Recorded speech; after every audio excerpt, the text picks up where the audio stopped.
Today we have the director of Personhood, Jo Ardinger. Welcome to the show. Hi, thank you for having me. So tell us about Personhood.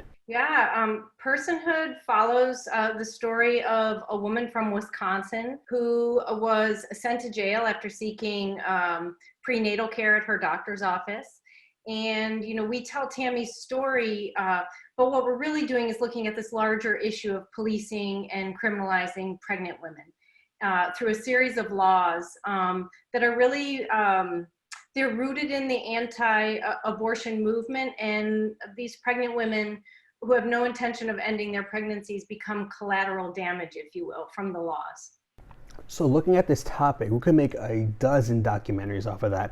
I'm curious on how you narrowed it down to about an hour runtime as opposed to 10. Exactly. And, there are actually a few documentaries on this particular issue because women have, experienced, there are so many different ways that women have experienced being part of this collateral damage. But I got really interested. I've always been active in reproductive rights. And, after the 2010 elections, there was this onslaught of anti-abortion restrictions being passed.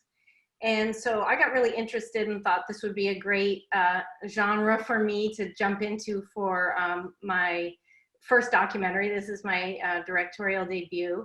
And then I heard about the personhood movement. And, in 2011, I had never heard of the personhood movement. And basically, the fetal personhood movement wants to give constitutional rights to fertilized eggs, embryos, and fetuses.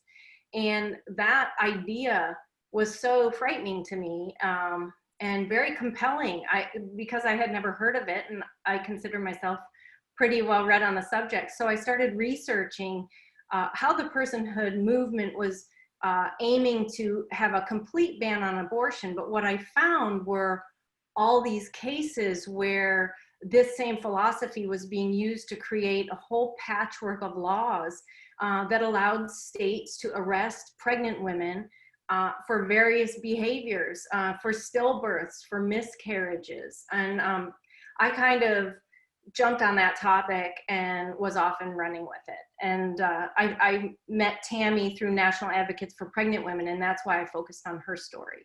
So the Bentonville Film Festival is a festival that their mission is inclusion both in front and behind the camera. So what does it mean to you to be an official selection as opposed to any other film festival?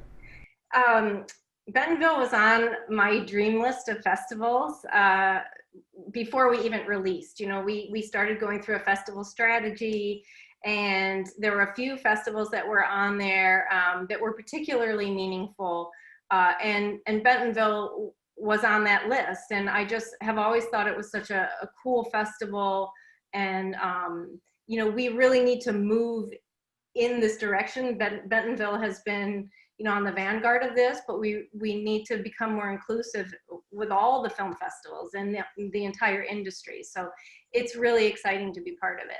So to wrap up, for our audience that don't know where they can find information about you or your film, where can they do that? You can go to our website, which is www.personhoodmovie.com. And we have a list of upcoming screenings there. And I will say it is summer, so they may not be totally up to date, but we have a lot of press that we've gotten, and you can find all those articles that will give you more information about how these laws, are being used. Thank you so much for your time. Thank you so much. Thanks for having me.